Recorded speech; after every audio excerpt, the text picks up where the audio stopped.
Bé, benvinguts. Comencem aviat perquè aquest acte l'hem d'acabar absolutament a les 8 i per tant, doncs, comencem a l'hora i així podem fer-ho tot bé. En primer lloc, doncs, benvinguts i benvingudes. Vull agrair a Òmnium Cultural de Mataró, grup d'Història del Casal i el grup d'Audició Jaume Gavina, per haver pensat en mi com a conductora d'aquest acte. Per mi és un honor acompanyar-vos i espero que sigui un èxit. Manuel Carrasco i Formiguera, Pensament i Acció, és el llibre que teniu aquí davant i que ha escrit Lluís Duran Solà. Avui ens acompanya ell, l'historiador Josep Maria Soler Sabater, i una neta seva, la Mai Carrasco. Presentaré el Lluís Duran, doctor en Història Contemporània de la Universitat de Barcelona, especialista en la història del catalanisme civil i polític. La seva tesi doctoral, dirigida per Josep Termes, estudiava l'Associació Protectora de l'Ensenyança Catalana i, posteriorment, va estudiar l'entitat nacionalista Palestra.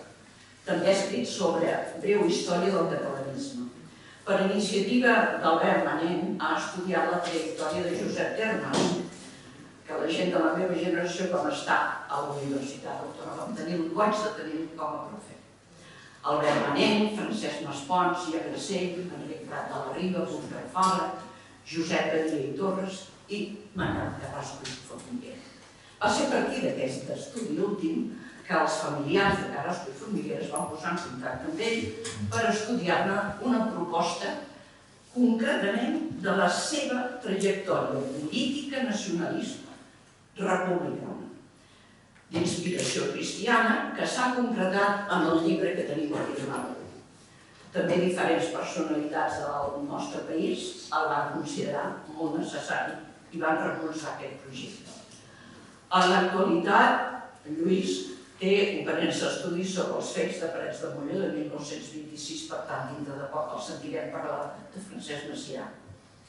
I treballa en l'avenç de l'estudi popular de la llengua catalana durant la República.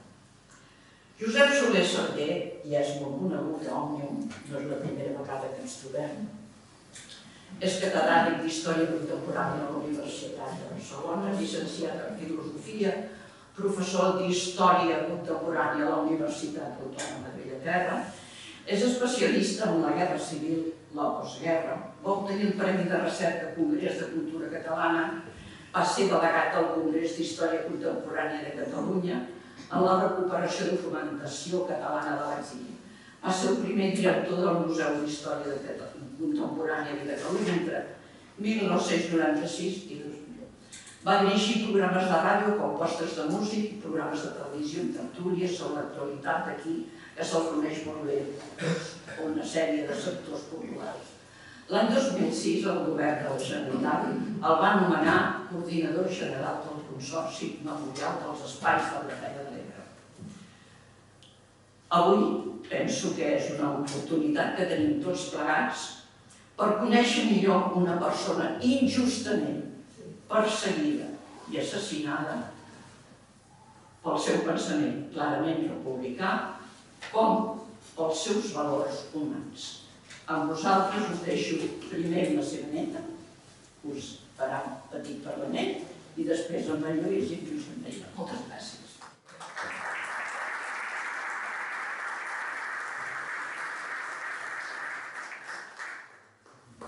Benvolguts amics. Primer de tot, em presentaré. Soc la Mai Carrasco, neta de Manuel Carrasco i Formiguera, filla d'en Josep, el sisè fill d'en Manuel, el sisè de 8. Avui els meus cosins m'han donat la confiança de parlar en nom de la família. Gràcies, cosins, som un equip. Vull començar per donar-vos a tots les gràcies de tot cor per la vostra presència en aquest acte. Ens emociona molt la vostra demostració d'interès i estima envers la figura del nostre avi. I ara, si m'ho permeteu, des d'una visió molt personal meva com a neta, dona, mare de 3, àvia de 6, utilitzaré una metàfora per posar el focus en una part molt important de l'apassionant història del meu avi. Us parlaré de la seva dona estimada, de la Pilar, de l'àvia. Diuen que al costat d'un gran home sempre hi ha una gran dona. Efectivament, així va ser. Ara voldria que us imaginéssiu un arbre imponent. Es tracta d'un pi carrasco. Un carrasco és un arbre, un pi. El pi d'en Manuel. Aquest arbre fa una alçada de més de 25 metres. La seva copa és enorme, espectacular, magnífica, frondosa, pleníssima de branques i branquetes que s'entrellacen. Unes més rectes, altres forçades, altres inclús trencades. Farcides de fulles grans i petites, d'uns verds diversos i lluminosos. També hi s'hi veuen fruits, molts fruits. Aquesta copa, amics, són els pensaments i les accions de Manuel Carrasco i Formiguera al llarg de tota la seva trajectòria. La seva trajectòria com a advocat, com polític, regidor de l'Ajuntament de Barcelona, 2 vegades conseller de la Generalitat, participant del Pacte de Sant Sebastià, defensor radical de l'Estatut de Núria a les Cortes de Madrid, defensor de la Companyia de Jesús, impulsor de la integració de les dones en tots els àmbits de la societat, marit i pare amorós dels seus 8 fills, referent per a milers de catalans i no catalans. En definitiva, català universal i líder carismàtic. Ja tenim la copa. Ara voldria que us imaginéssiu les arrels d'aquesta arbre imponent. Com són? Profundes, gruixudes, molt ramificades. Porten tots els nutrients, minerals, vitamines, tota la sàvia que necessita l'arbre, aquest arbre, per créixer sa i robust, fins a aconseguir arribar a produir tot el que composa aquella copa esplendorosa. Aquestes arrels són els valors dels quals s'ha nodrit aquest arbre d'en Manuel i que seran la base de tots els seus pensaments i accions al llarg de la seva vida. Integritat, generositat, compromís, entusiasme, fermesa, valentia, perseverança, amor fervorós per la seva dona i els seus fills i passió, una gran passió per Catalunya. Aquests són els valors d'un home bo, com deia el meu pare. Tots hi són fidelment reflectits en el llibre de Lluís Duran, igual que tota la copa. Però què li falta a aquest arbre perquè tots aquests valors fructifiquin fins a concretar tota aquesta copa tan frondosa? Doncs un tronc robust, fort, resistent, un pilar. La Pilar Asamà Pus de la Vella Casa. Per l'avi, la menuda, la seva dona estimadíssima, la mare dels seus 8 fills, la nostra àvia. Es van conèixer quan ella tenia 15 i ell 20, i es van casar al cap de 5 anys, el 12 d'abril de 1915. Tota la vida junts. I com era aquesta Pilar? Doncs, una dona amb un caràcter ferm, una dona amb caràcter. Ella era la seriosa dels dos. Valenta, decidida, pràctica, resolutiva, culta, amant de la música, com ell, era concertista de piano, de la literatura, com ell, de Sant Pol, com ell i com tota la resta de la família, enamorada del seu marit i de la seva família nombrosa, com ell.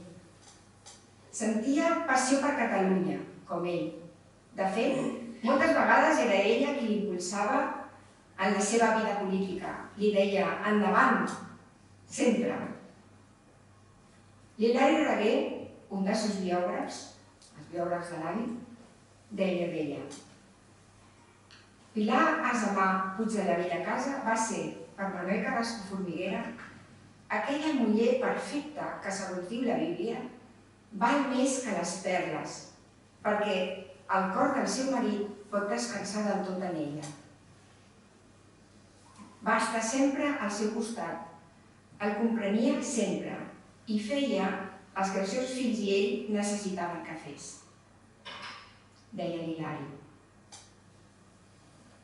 La complicitat i l'amor que sentien l'un per l'altre queden ben palesos en les 260 cartes que es van enviar des de la presó de Burgos. 151, les 151 primeres, van ser diàries. L'àvia des de la presó de dones i l'avi des del penal d'homes.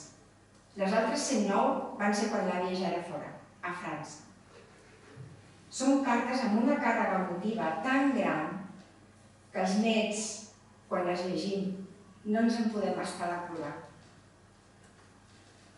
Cartes plenes de missatges d'amor i de suport, però també d'angoixa i de patiment. I també d'encàrrecs que l'avi li demanava a l'àvia que fes. En una de les cartes, ell li diu: et donaré instruccions per tal que et belluguis com tu saps fer-ho, per organitzar la meva defensa i assistència i per fer funcionar tots els elements i moure't amb el teu nervi i la teva activitat. La Pilar era el seu més gran suport, l'únic en el qual confiava plenament. I ella, malgrat haver-se d'ocupar d'aquella gran família que tenia, tots aquells fills, va assumir immediatament, amb l'energia i l'eficàcia que li eren pròpies, la direcció de les gestions per salvar el seu marit. Però, com tots sabeu, no hi va haver res a fer. El van afusellar el 9 d'abril de 1938. La Pilar Asamà Puig de la Bellacasa, vídua de Manuel Carrasco i Formiguera, va seguir pendent dels seus fills. Tinc un exemple, una anècdota de la qual jo vaig ser testimoni. Quan estava ja a l'hospital, els últims dies, malalta d'Alzheimer, va tenir un moment de semilucidesa i li va dir al meu pare: Pep, cuida d'en Josep. La memòria de Manuel Carrasco i Formiguera es va mantenir sempre ben viva en tots els membres de la família Carrasco i Asamà. I després en els seus descendents. Som una tribu de 300 persones. Per això, avui estem aquí, presentant aquest llibre magnífic de Lluís Duran i estem fent totes les coses que podem per mantenir la seva memòria. Ara ja, a l'apartat d'agraïments. Gràcies molt sinceres, Lluís, per acceptar l'encàrrec de la família i conviure 10 anys de la teva vida amb el nostre avi. Capbussat entre tota mena de llibres i documents, per després d'una vida aquest valuós, exhaustiu i meravellós llibre que recull el pensament i l'acció, Déu-n'hi-do, de Manuel Carrasco i Formiguera. I també per la teva estima i complicitat amb tots nosaltres. Ens divertim. A la Mireia i a mi, i estic segura que a tots els cosins, ens agradaria nomenar-te el cosí número 44. Som 43, però bueno, si tu vols. Pensa-t'ho. T'estimem, Lluís. Gràcies al meu cosí Manel Martí Carrasco, que avui no ha pogut venir, d'aquí va sortir la idea de fer aquest llibre. Amb tu va començar tot. Gràcies a tota la gent que ha fet aportacions per tirar endavant aquest projecte, gràcies a l'editorial. I finalment, gràcies a la comissió de cosins formada per un descendent de cadascun dels 8 fills de l'avi. Pel vostre entusiasme per mantenir encesa la flama del record de l'avi, organitzant tot tipus d'activitats al llarg de l'any que porten el seu nom. Com diu en Marc, el nostre presi, visca la comissió, i visca els avis, i visca Catalunya lliure.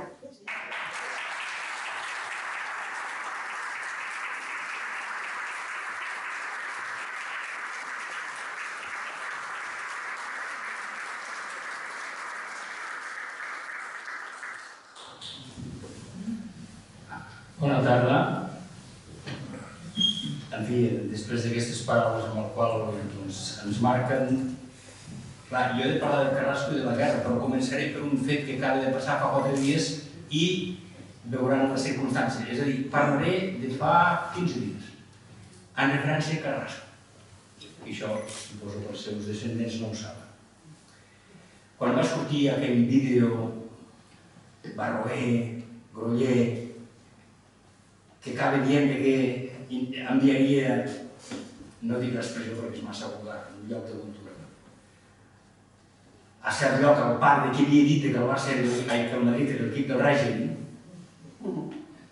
doncs em van venir a entrevistar a Wallplay. I em van entrevistar. Davant de les termes, i aquí tinc la còpia, que després van censurar.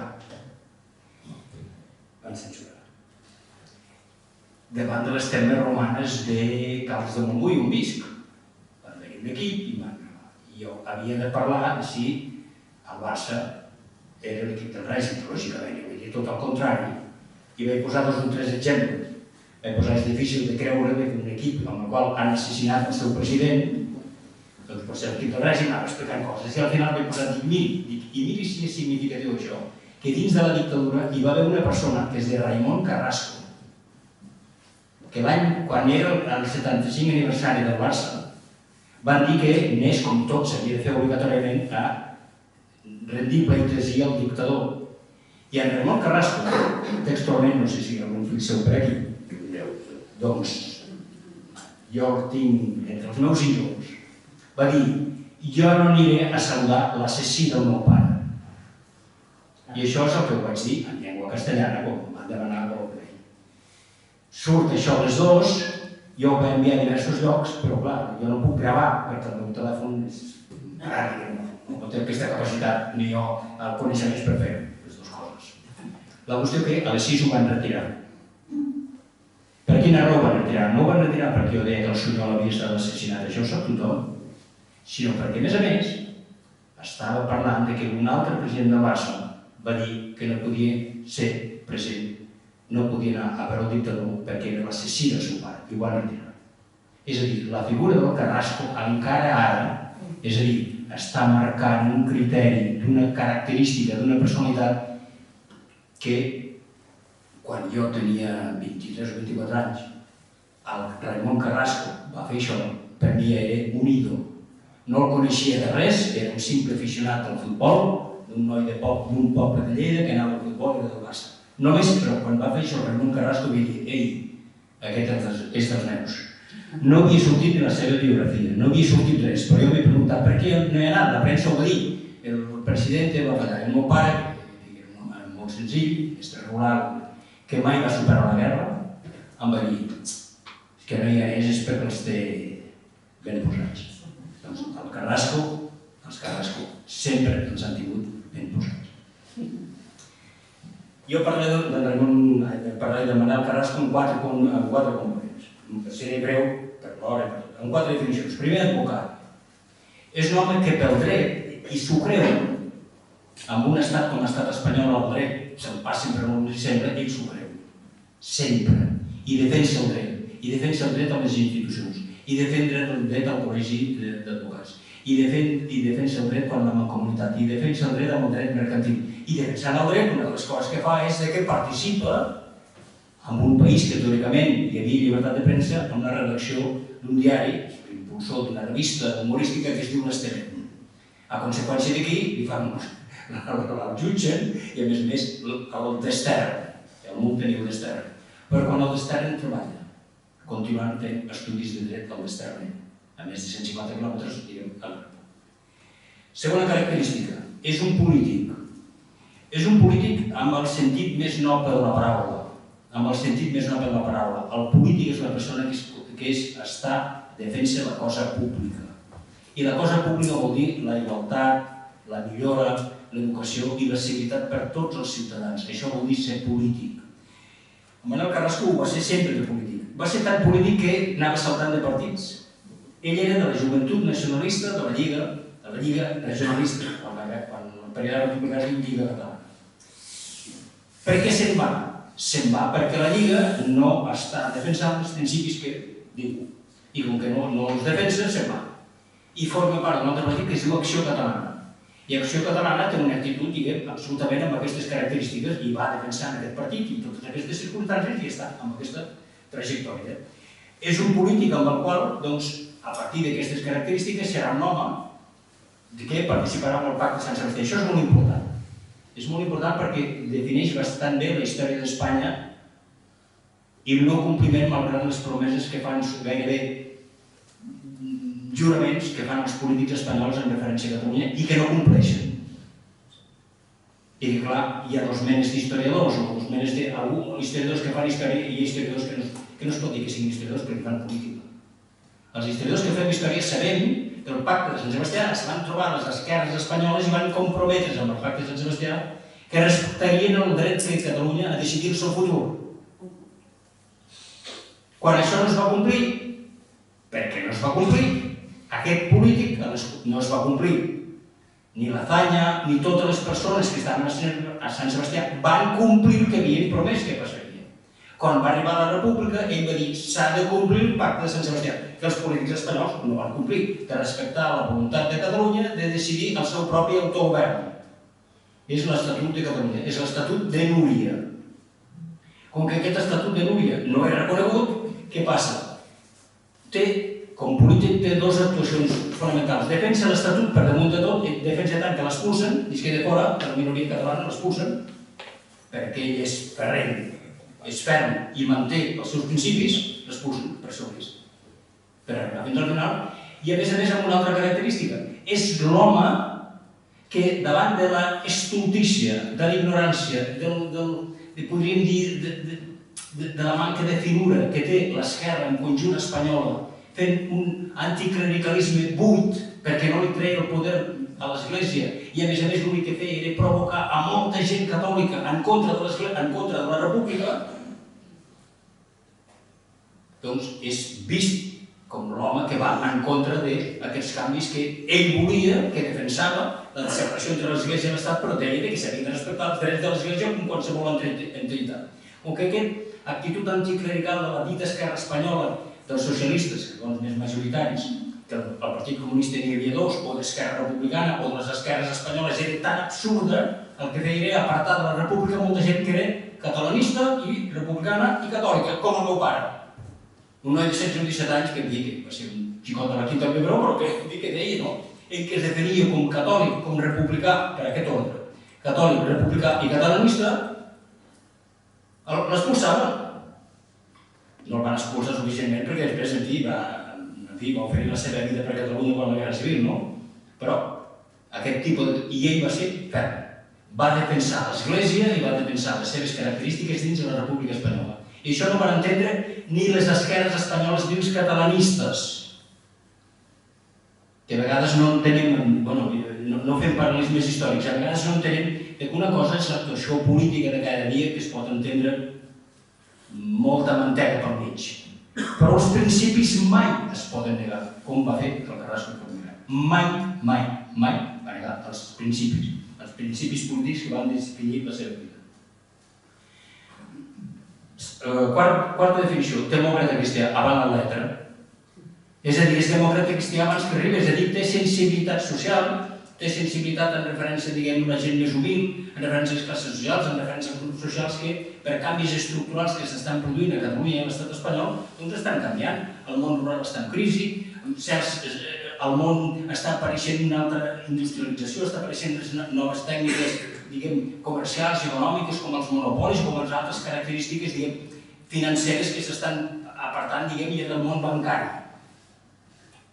Doncs ell se n'adona d'això i aleshores és demòcrata cristià però de dalt a baix. No faré la broma que tothom hi ha pensat que estic dient.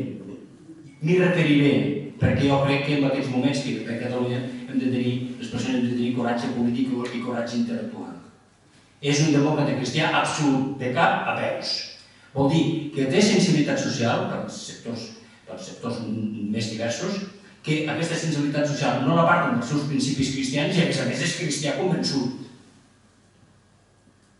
Fins al final. Com s'ha de ser, com en aquell moment l'Església estava fent. Després, altres circumstàncies, l'Església, el Vaticà i altres coses, no soc especialista en aquest tema, malgrat que ara, a la mort de l'Hilari em van fer temes així, però jo sempre els dic, escolta, però si això no soc especialista en aquest tema per moltes raons, fins i tot per raons espirituals pròpies meves, que no soc, no? I és nacionalista. Nacionalista vol dir defensar la nació. Nacionalista vol dir creure que tenim, i ell deia que els catalans tenim dret, com qualsevol poble del món, a decidir el nostre futur. Com estem dient fins fa 4 dies i com d'una forma tan coratjosa es va demostrar l'any 2017, no? Traient tots aquests esquemes de que Catalunya era un poble feble que ens abaixava els pantalons a la primera i si no a la segona i si no cada dia. I es va demostrar que no.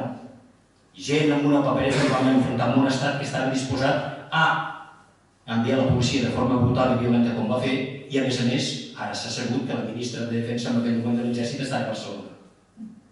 Aquella dirigent del PP. Què hi feia aquí?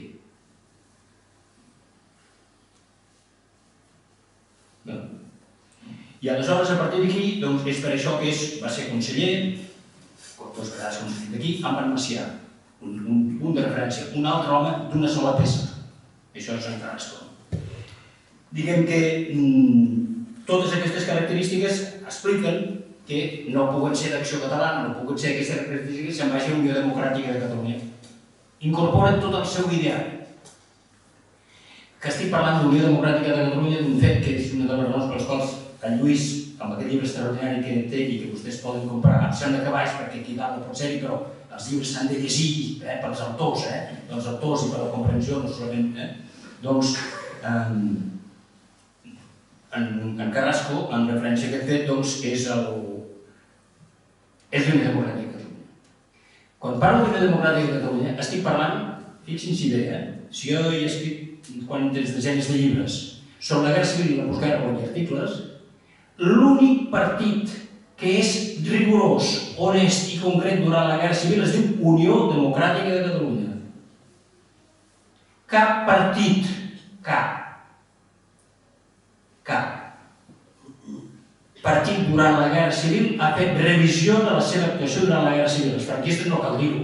Això ja, la barbària no cal justificar res. Dels antifranquistes, cap.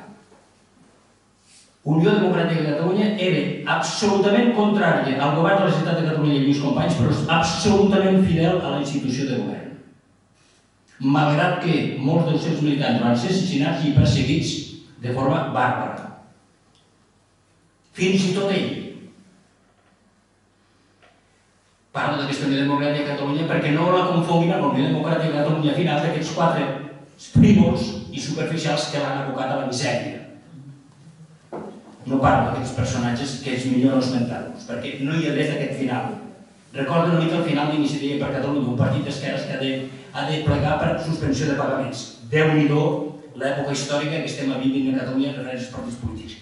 Déu-n'hi-do. Déu-n'hi-do. Si mirem els diaris que tenien uns o que tenien els altres. Déu-n'hi-do. Déu-n'hi-do. I aleshores, a partir d'aquí, diguem, ell és un home que defensa la institució i a partir d'aquí surt al diari de Barcelona una acusació de que era un feixista de la Guarda.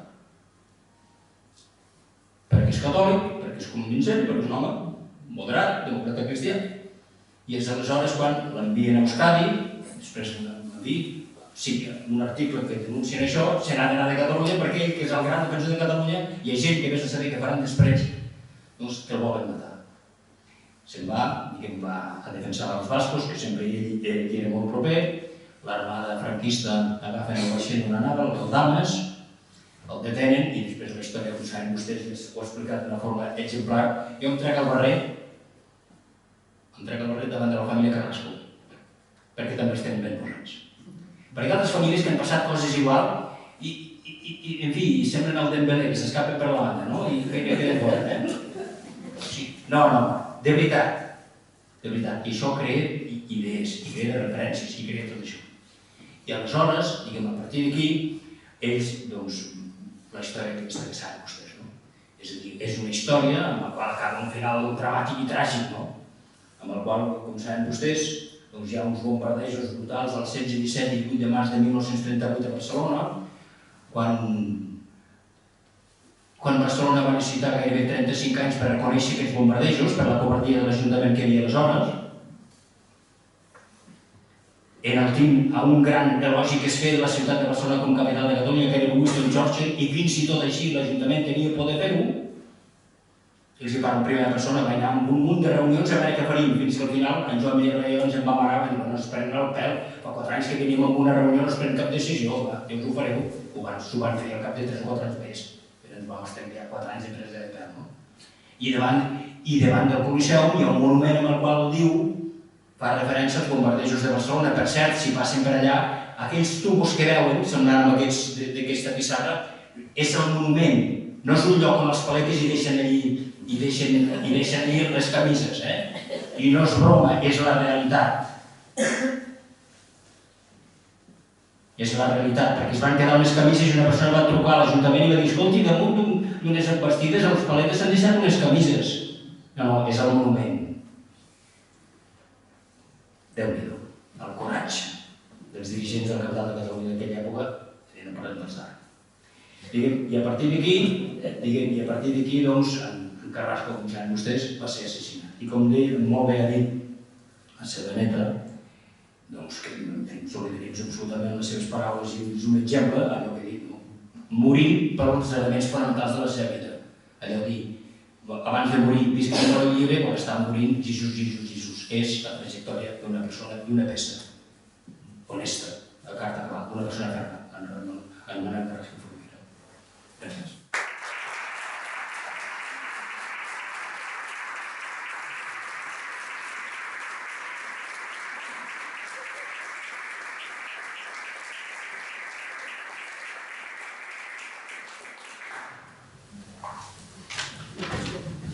Bé, bona tarda. Ara he de fer com el Dembélé. Esclar, estem, vaja, ja han marcat els meus companys 2 bons gols i ara resulta que jo he de mantenir el nivell de l'equip. Ojo, que serà difícil.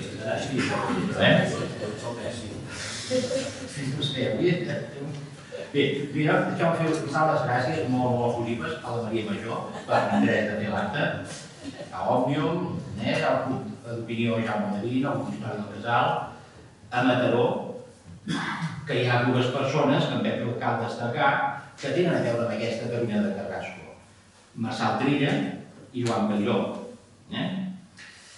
I seguint una mica l'exemple de l'amic i mestre de Maria Soler i la versió que hi ha posat la Mai, jo avui, com que estem tots així amunyats per l'aigua,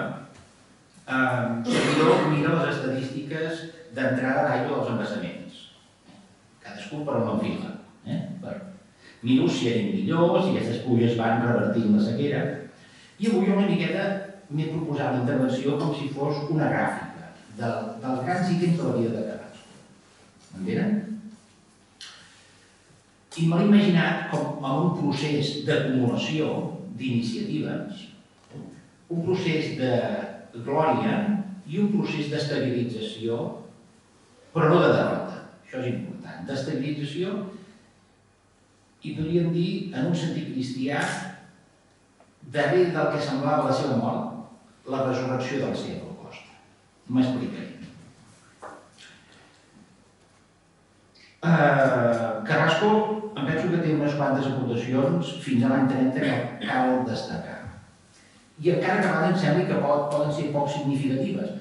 Per entendre'ns, quan ell és secretari de la Lliga Espiritual de la Mare de Montserrat, una entitat d'església encara existent avui, comença a veure 2 coses importants i que avui encara són necessàries un segle després. La presència activa dels cristians de base, dels laics, en els afers de la nostra església. I això Carrasco ja ho veu.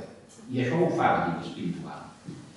Per tant, en termes actuals, empodera els laics en els afers de l'Església. I una cosa important també, creu que els cristians laics, en la societat del seu temps, tenen alguna cosa a dir, com a cristians i patriotes. Això és un primer element d'aquest procés d'acumulació. Un segon element d'aquest procés d'acumulació. Trencar el motllo. Som una vila industrial i sabem què significa trencar el motllo. Fer una peça nova. Ell estava destinat a ser emmotllat d'una manera i trencar el motllo que l'havien predestinat. Ell estava destinat a ser, com ha dit en Josep Maria, un pronoi, un noi de la joventut nacionalista, amb un partit de poder, econòmic, industrial, agrari, en les institucions, en les grans empreses, i Carrasco, pels seus ideals, el motllo de la Lliga el trenca. I el trenca en decisió. I trencar el motllo de la Lliga com a partit dominant de Catalunya dels anys 20 té un cost personal i polític evident. Que saben, les persones que han estat elegides en una llista i s'enfronten a la llista, ara i a tot arreu, té un cost en la mecànica política. Carrasco contesta la Lliga. El partit que teòricament el representava. I em fa gràcia destacar dues coses quan ell afegida de la Lliga a l'Ajuntament i se n'exclou voluntàriament. Contesta la Lliga amb dues coses que em semblen significatives. En lloc de la cultura de gran nivell que creen els homes de la Lliga, la cultura catalana elitista, de les grans institucions, ell pensa en la cultura catalana de base, dels barris, de les joventuts nacionalistes populars. Pensa en aquesta, de crear un teixit de joves catalanistes en els barris de Barcelona. Una rèplica a la línia política de la Lliga. I una altra cosa. Quan Cambó, en aquella legislatura, que ell, a l'Ajuntament de Barcelona, està preparant l'exposició de l'any 29, Carrasco també ataca la línia de flotació del projecte de Cambó. L'ataca en dos aspectes que vostès que no semblen molt significatius, però jo penso que ho són i molt i denoten la modernitat de la percepció política de Manuel Carrasco Formiguera. Cambó no pensa que vol una ciutat moderna, una ciutat de Barcelona que hem heretat, no pensa en un gran aeroport. Carrasco hi pensa. Carrasco pensa en un aeroport internacional quan les línies aèries internacionals tot just són a les Beceroles. I Carrasco pensa una altra cosa, que vostès els semblaran poc significativa, però jo que soc del casc antic de la Barcelona Vella, aquell barri, aquell paisatge que existeix, però sense la població que el va entrar, entre ells, no? Pensa en el futur del metro. I quan la Lliga pensa que el metro s'ha d'acabar al Liceu, Carrasco diu, no toqueu la Rambla de les Flors, que és un patrimoni de la ciutat. I quan veu que ha de renunciar al patrimoni de la nostra estimada Rambla de les Flors, de la nostra estimada Rambla, veu que si toqueu la Rambla heu de pensar cap on anirà el metro de Barcelona. No es pot quedar al Liceu. Ha d'agafar dos ramals i un anar, la línia verda, direcció paral·lel i pujar cap a les Corts, i una altra, la línia groga, direcció Barceloneta, Poble Nou i enllà. Això és una visió de Carrasco, encara que sembli que sigui una mica sorprenent amb el que tan bé ens han explicat la Mani i en Josep Maria. Per tant, Carrasco ha enfrontat aquest partit de poder. Un jove diputat enfrontat a la paret del partit. Des de l'Ajuntament de Barcelona, com a regidor díscol, però en canvi també, aprofitant una mecànica de política moderna, el que no pot fer l'Ajuntament ho fa amb una revista, l'Estavet, que es diu Setmanari Nacionalista Popular. El que no pot dir a la plaça de Sant Jaume ho fa dir a la revista. I aquí l'Estavet, entre moltes altres virtuts, entre cròniques esportives, adjectivar molt bé, i perdonin la situació, un equip que pot tenir el risc de baixar a segona divisió en la lliga actual, l'adjectiva molt bé, en aquest sentit. En aquesta revista l'Estavet, una revista molt ben concebuda, Carrasco comença a plantejar-se el que ha de ser l'alternativa a la Lliga. La Lliga, per ell, és el passat i el catalanisme ha de crear una força política que la superi, sense transigència.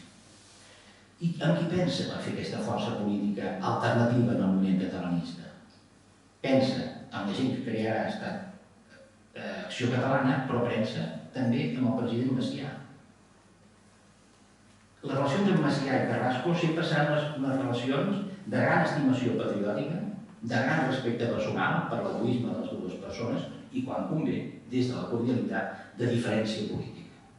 I això és un aprenentatge que en democràcia tots hem de fer. Podem estar d'acord amb unes coses i dissentir en altres. Doncs Carrasco i Macià tenen aquesta evident virtut. Per tant, aquesta segona acumulació, després de la mobilització, de l'abans de la mobilització catalanista i cristiana, és començar-se a plantejar l'alternativa nacionalista a la Lliga. I Carrasco és un home represaliat durament per la monarquia. Dos processos, entre l'any 23 i 30, participació en la rebel·lió contra la monarquia. Aquí comença a configurar-se un altre Carrasco. Carrasco republicà convençut, d'ampli abast, que comença a conèixer la realitat obrera. En l'oposició al règim, en l'oposició a la monarquia, Carrasco acorda actuacions amb altres republicans, amb nacionalistes bascos, amb catalanistes, però també amb obrers senatistes i amb obrers comunistes. Per tant, aquí hem passat de la mobilització cristiana a l'alternativa a la Lliga a un nou republicanisme d'ampli abast. I aquí arribem a l'any 30. Seminaris com la gràfica de l'embassament ara anem acumulant aigua. Van entrant de tots els rierols, torrents, van entrar aigua a l'embassament. I l'embassament arriba al seu màxim, està al 100%, tant de bo arribi a casa nostra. El límit són dos esdeveniments.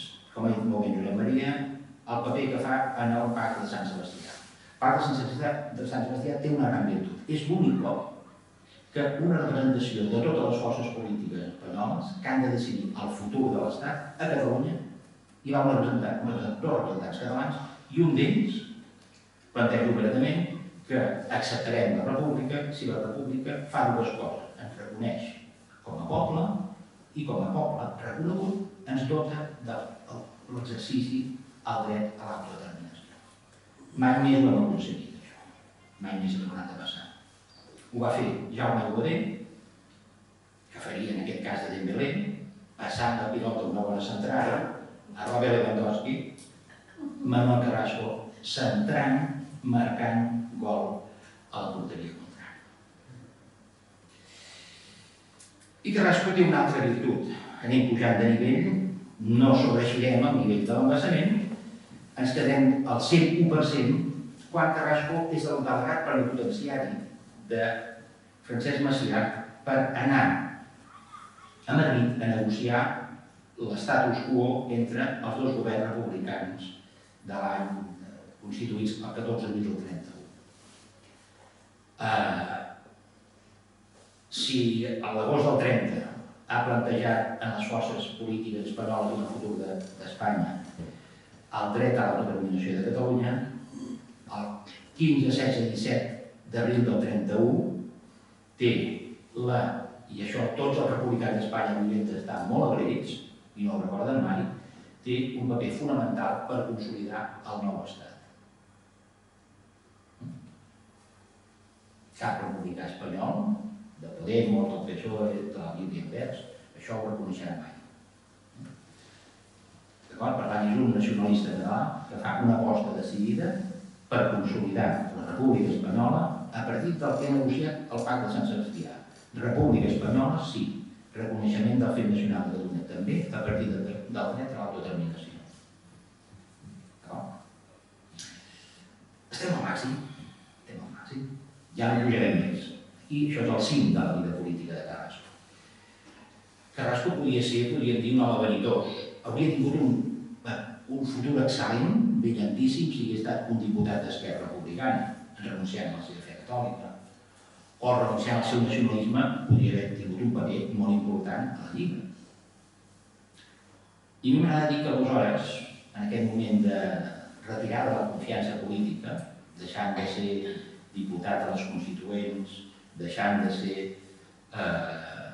membre de la minoria catalana, conseller de la Generalitat, se'n va a una casa petita, arrecerada i còmoda, a Unió Democràtica de Catalunya. I què planteja Unió Democràtica de Catalunya? Com en Josep Maria contava, res a veure amb Unió Democràtica de Catalunya que nosaltres vam conèixer. Partit nacionalista radical, en la qual el plantejament que va fer en el seu moment el senyor Miquel Coll deia nosaltres volem la Confederació Ibèrica, a partir del reconeixement de la sobirania de Catalunya, però veiem que segurament l'altra part no reconeixerà la nostra sobirania. En aquest cas, el camí més lògic és la independència nacional de Catalunya. Un partit que reconeix el fet nacional dels Països Catalans, el primer partit que en el seu estatut reconeix aquesta realitat nacional, després vindrà a Estat Català, però el primer Unió Democràtica, i un partit que m'agrada dir-ho és una melange molt curiosa. Són catòlics i republicans. Són catòlics i republicans avançats social i democràticament. Són catalanistes radicals, però no són del sector catalanista radical majoritari. Carrasco és independentista, però estima en bogeria i ell es defineix tant catalanista com avançat. A Catalunya ser d'unió, als anys 30, és un esport de risc. Al País Basc hi troba estimació, suport i el projecte de partit que vol traslladar a Catalunya. Partit nacionalista basc, Partit republicà, Partit popular, Partit nacionalista d'inspiració cristiana, que com la Mari també ens anunciava, tenia a Emakunde Abertzale Batza, Lliga de Dones Patriotes, un fonament indispensable per difondre el missatge nacionalista entre homes i dones patriotes a l'Euskadi del seu país. S'estima en bogeria a Catalunya, però a vegades arriba a dir que també s'estima en bogeria a Euskadi, els seus prats verds, aquesta mena de país endreçat, poble orgullós de les seves terres i les seves tradicions.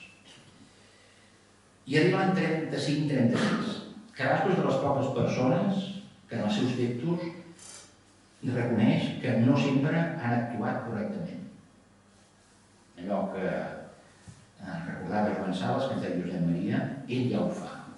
Diu que no hem actuat sempre, no hem encertat el diagnòstic polític. Això, hi ha algun polític que ho digui ara, quan no passa mai. Doncs dic jo, sobretot a partir del 6 d'octubre del 34, veu que no han encertat el diagnòstic polític. L'han errat. Tot i amb això, el seu record entranyable pels soferts obrers asturians que en aquells mesos de post-revolució d'octubre pateixen la massacre d'un exèrcit colonial. Se'n recorda molt, tot i que sap que aquests obrers han estat anticlericals, però com a bon cristià els perdona perquè hi ha un exèrcit que l'està massacrant. I arriba la primavera del 36. Què pensa Carrasco? Carrasco té un diagnòstic que em penso molt encertat i que fins i tot ens apel·la una mica en l'actualitat. Veu un país que té una consciència nacional dèbil, primer punt. Veu una lliga que ha traït el missatge tradicional de Prat de la Riba i continua no perdonant-li. I em penso que hi ha un plantejament tret de les Sagrades Escriptures que cal tenir molt en compte. Si l'any 33 diu els que més tenim hem de donar als qui ho necessiten el que ens sobri, l'any 35 i 36 diu els que més tenim hem de donar als qui necessitin el que cal. El plantejament no és el sobrant, sinó el que calgui a altre. Per tant, aquest és el plantejament al juliol del 36 de Manuel Carrasco i Formiguera. I una altra aportació, que jo soc especialista en la història del catalanisme social i polític, soc molt més feliç, podria dir, estudiant el catalanisme social i polític, perquè, com deia el senyor Triador, hem creixit més com a cultura catalana que com a política catalana, això és indiscutible. fa una anàlisi que em sembla de tenir en compte. I ho fa en una revista de nacionalistes valencians.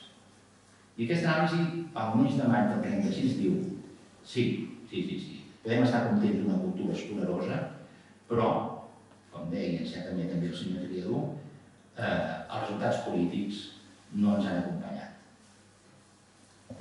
I no sempre la culpa venia més enllà de les nostres fronteres.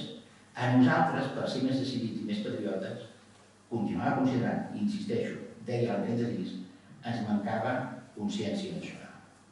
Moltes gràcies.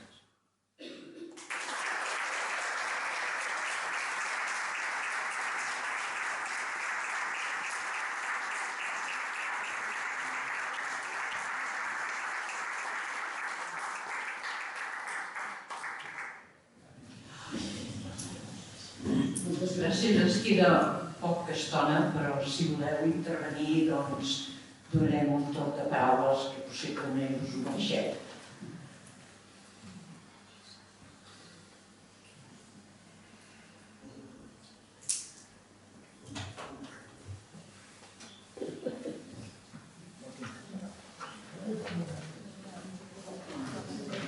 No us anoneu. Jo podré una pregunta així, inicio. Com a catòlic i com va optar per la Unió Republicana, Acció Republicana. Allà va exercir com a republicà i però d'aquí va anar a Unió en lloc d'Esquerra Republicana. Podia elegir una cosa o una altra. Estic a la relació amb la Macià era bona i Esquerra Republicana també hi havia catòlics. Llavors, si podés, estaria bé explicar les diferències entre un i l'altre, perquè és un període important per fer ressaltar la importància d'Unió Democràtica en referència a l'Esquerra Republicana. Mira, vaig entretenir una miqueta buscant els volums pertinents dels diferents estudis sobre les principals forces polítiques catalanes, l'Esquerra Republicana, la Lliga Catalana i Unió Democràtica, i la semblança entre la proposta socioeconòmica d'Esquerra i Unió Democràtica era la més propera. Esclar, nosaltres hem estat acostumats, fins i tot a l'actualitat, a una percepció del que el senyor Manent m'ensenyava pensant en temes d'una església catòlica tolerant. I la vocació de la nostra església catalana és romana, de Roma. I aleshores sí que vas veure els tons apocalíptics, monàrquics, reaccionaris nacionals catòlics de bona part de l'església espanyola dels anys 30 al 36 no són ni molt menys el que està sortint dels documents pontificis de les esglésies molt diverses a Bèlgica, a França, als Estats Units. És el que diu Carrasco. Els anticlericals de l'època ell els objectiva com una mena de personatge d'Imoder, perquè ell veu que als Estats Units perfectament un metodista pot ser diputat demòcrata al costat d'un republicà catòlic i més enllà d'un independent per Delaware que és jueu. I cadascú reconeix la seva diversitat religiosa amb una convivència fraterna. Aquest és el model que repeteix molt. Als Estats Units es respecta la diversitat religiosa. I ell diu, vosaltres és que no sou massa moderns i mireu què passa al món. Hi ha un cas molt curiós que m'ha de repetir, és el Felip Donari Canyameres, que és un dels fundadors de la Unió de Rabassaires, amb Andreu Aragà i els companys, una persona molt docta, amb contractes, perquè és estudiós del dret i arxiver de l'audiència. Aquesta persona veu l'orientació anticlerical més de la base d'Esquerra Republicana que no pas dels líders, i el que troba més normal és que quan veu aquesta orientació d'Esquerra Republicana, ell que està militant d'Esquerra Republicana se'n va a Unió Democràtica, perquè veu que el programa social, marc social i econòmic de defensa serà força semblant. Cal dir que, aleshores, en atenció a la doctrina social de l'Església, Pau Romeva, que ha esmentat en Josep Maria, és un diputat que al Parlament de Catalunya aprova la llei de contractes de conreu, perquè veu que el més normal és no l'acumulació de la propietat, sinó no l'evolució de la propietat, sinó la democratització de la propietat. I aquesta és l'orientació que defensa Esquerra Republicana i Unió Democràtica, que vota a favor de la llei. Alguna pregunta? Vosaltres? Jo aniré preguntant, si no... El que diu Uri Orell, el de la Unió Democràtica, i sempre vaig dir, quan era jove, perquè jubilat i amb així, vaig dir, quan vingui la democràcia, jo seré un partit que hagi sofert la guerra per cada cantó, per català i per cristià. Llavors vaig agafar la Unió Democràtica sempre amb el concepte de la formació i tot, però, com tu has dit, ha passat el temps i ha quedat abandonat. Alguns han anat a cantó, altres a un altre, i sempre he dit que actualment a Catalunya falta un partit, l'antiga Unió, que aglutini una part d'un cantó i de l'altre, com va fer sempre amb el Coll Anton i tots els antics, tots el Santi i el fill aquí també, Santi Martínez, tot, però hem quedat òrfans, però també Catalunya també ha quedat òrfa d'aquesta classe que no volem, diguéssim així, que ens ha quedat abandonats. I això em dol molt, perquè falta un partit de centre que aglutini un cantó i l'altre, com sempre a la República va haver de fer l'ús i va pagar la vida. Només vull dir això. És una aportació, moltes gràcies. Acció Catalana Republicana. Puc dir-li una cosa? Oh, i tant, només faltaria, d'això es tracta. Pensava que era una aportació només. Vostè ha tocat el moll de l'os. Perquè, clar, per la gent que ho analitzem, diguem, d'una forma intel·lectual, l'aspecte espiritual, religiós o no, és de cadascú, sempre respectable. Com pot ser que hi hagi cristians, em pregunto, que estiguin amb els agressors i no amb els agredits? Hi ha partits polítics, com saben vostès, que tenen vertents cristianes, que, diguem, amb el que ha passat a Catalunya, i si suposo que en aquesta sala no hi ha cap persona, hi ha cap lloc que vas, no hi ha cap persona, que no siguin els salvatges que l'altre dia va passar el que va passar, gent d'extrema dreta i bàrbars així, que no defensin que els drets estan per davant de les lleis. No hi ha ningú que això ho negui, que tingui dos dits a ser, els drets davant de les lleis. Si no, no tindríem sindicats, les dones portarien cinturó de castedat i no hauríem fet res amb els drets per davant de les lleis. Si això és així, aquí hi ha una contradicció molt profunda. Només acabo d'agafar-me la idea per destacar aquesta contradicció. Com és que hi ha cristians que estan en partits polítics que són dels agressors i no dels agredits? Bé, ho deixo així, és una pregunta. No ho entenc. Si jo fos creient, per consciència no podria estar amb els agressors, no podria ser-hi, perquè els drets estan per davant de les lleis, diguin el que diguin, les lleis.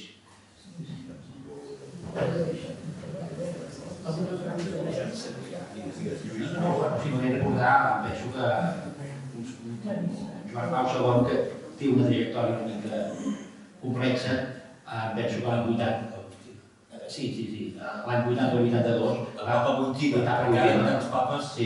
Joan Pau II, com a bon patriota polonès, va fer una defensa arrendada de les cultures i les llengües nacionals. Per tant, en el magisteri pontifici, en l'actualitat, ningú no pot discutir que una església que estigui arrelada als seus farineus, als seus pobles, necessàriament ha de defensar els drets dels pobles a la seva pròpia autodeterminació. I així el document dels llibres de la masonia, un document que jo havia llegeixin, defensa el dret dels pobles de l'Amazonia a la seva autodeterminació i al respecte a la seva cultura, i no a la desaparició d'aquests pobles, com va intentar, i sembla que ara s'atura, el president Bolsonaro. Per tant, penso que tenim prou arguments per dir que els cristians ens podem sentir acomboiats en l'Església en la defensa dels drets dels pobles. Nosaltres tenim uns drets com a persones que defensen l'Església i aquestes persones, totes personetes, juntes són pobles. Per tant, si l'Església defensa els drets, també ha de defensar les formes d'agrupar-se les persones als pobles. Això és el més normal de pensar. I si no, que li expliquin històricament el que va fer l'Església polonesa pel seu poble, l'Església filipina pel seu poble i l'heroica Església irlandesa per la independència nacional de la República d'Irlanda.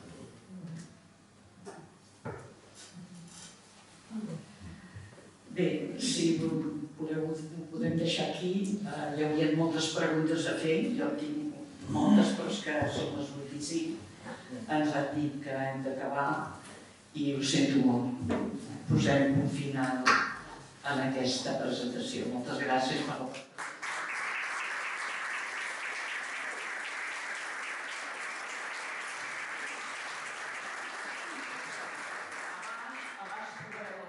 qui vulgui comprar per comprar, i com que m'he oblidat d'agrair a l'Arxiu Comarcal del Maresme que ens ha facilitat el local, a la Regidoria de Cultura de l'Ajuntament i al Consell Comarcal. Moltes gràcies a tots vosaltres i a la gent que ens ha donat suport. Puc dir una coseta? Molt breu. No, ja cridaré. Jo només us volia donar les gràcies a en Lluís, el meu estimat amic, pel llibre, pel treball, i a tots tres perquè ens heu donat una magnífica lliçó de democràcia, de compromís i d'estimació pel país. Per tant,